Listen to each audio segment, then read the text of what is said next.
I have to say, it hurts being nice to that blank flank with a princess here, I whispered to Silver. Yeah, it's the worst to put up an act, Silver whispered back. Girls? Summit said as he pointed to Melanie. I couldn't quite describe it, but the way I saw it, because I'd never seen something like it before. Melanie was on the ground, and it looked like all kinds of colors were around her, and a whole bunch of shapes came out of her. I had never seen something so cursed, weird, and an eyesore at times in my life. Then I noticed something else. Melanie started to turn into something, some creature that I never seen before.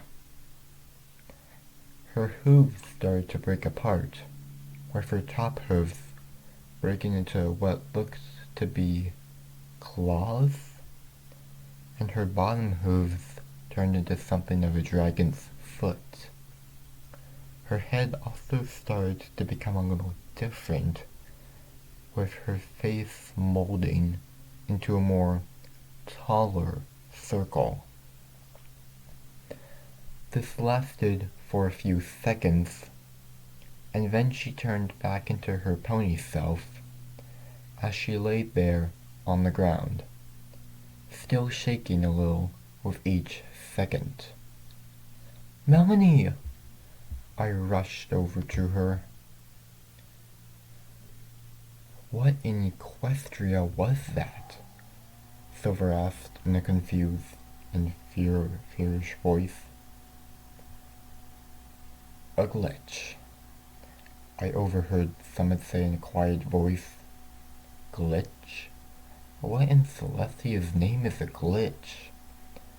I asked Summit in confusion.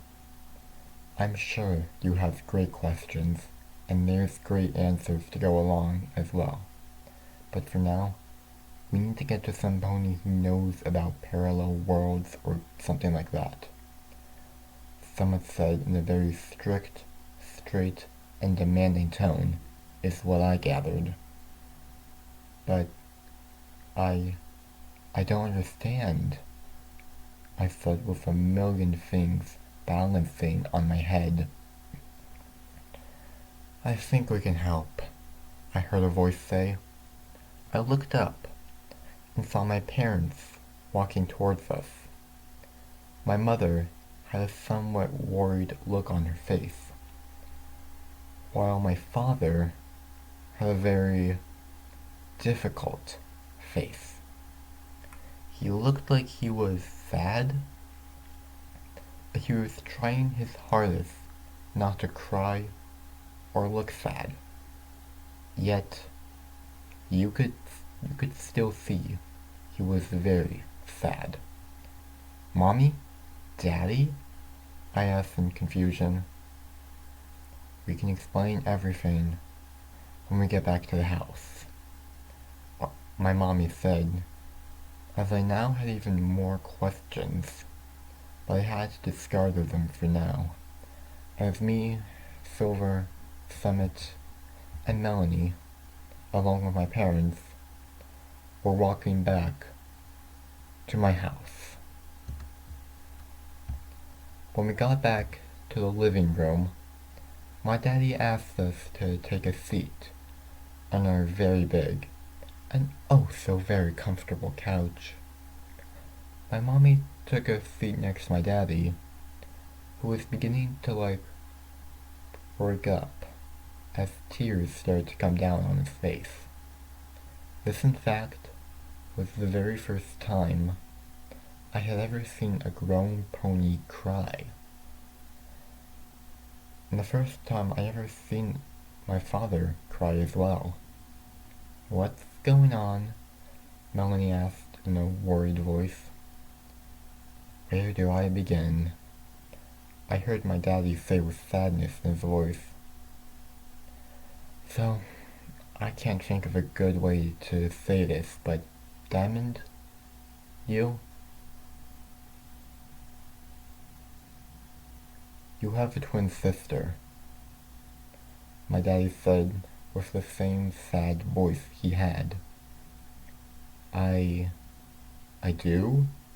I asked with confusion on my face. You met her.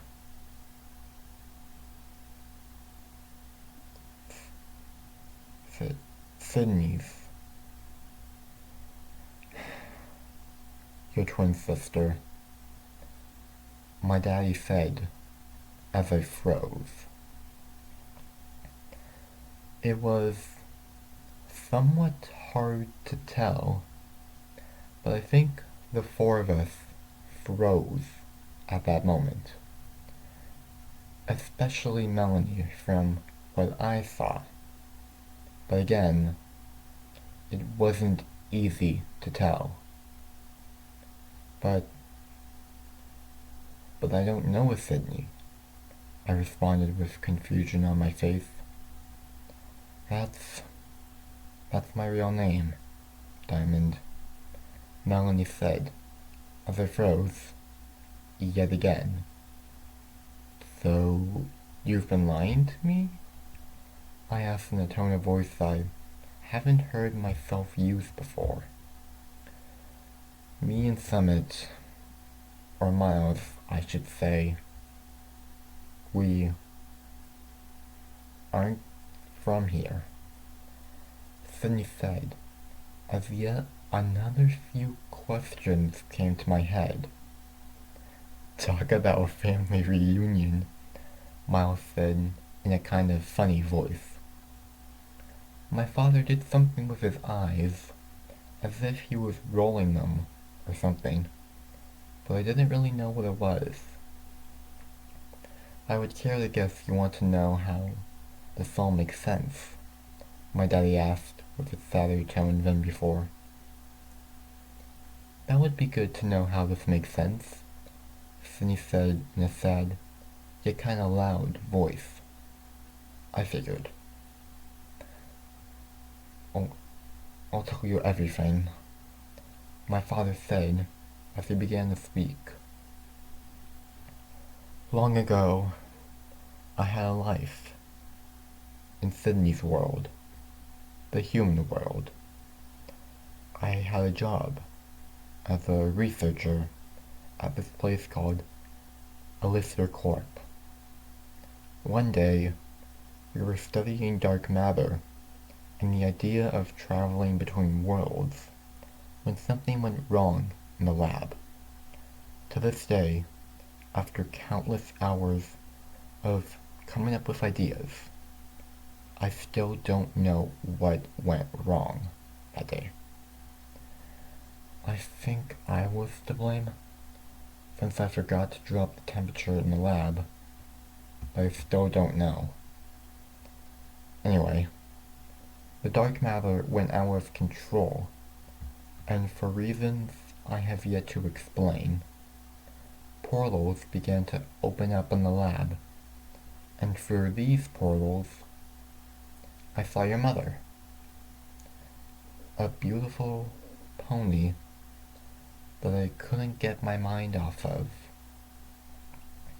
The portals emerged before I had a chance to go in there and see her face to face, and everyone was in shock. The entire research was shut down after this, and no one in the lab wanted to go near dark matter for a while. Well, almost everyone.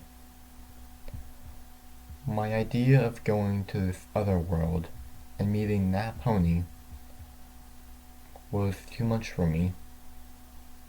I took some of the necessary equipment I needed to open another set of portals, and after a few short weeks, my plan worked. I saw the right portal and entered it. I then awoke here, in this world, and your mother found me. We became friends, then good friends, then boy and girl friends. Then I asked the age-old question, and we became engaged, then married. I got a job as a worker in the mines and discovered a new crystal that made me a millionaire. Me and your mother bought this very house, and shortly after, we had you two, and all seemed well, until the glitches started to happen. When Sydney and Diamond were born, Sydney was experiencing the same glitches you two are currently experiencing, while Diamond wasn't. I took a look at this by using old equipment I still had, and found that she has human, along with pony DNA. I also figured out that human DNA always overshadows pony DNA. I still don't know why, but it causes these glitches. I wanted to keep you, but unless I could reduce your human DNA, you would always glitch if you stayed here for too long. Maybe worse things could happen because of it. So then I created more portals, bought you another huge mansion with a butler, dropped you off, and never came back. Things stayed the same for many years until yesterday. And I think you know the rest. My daddy said as he finished his speech. The four of us stood there in shock as we had questions. A lot of questions.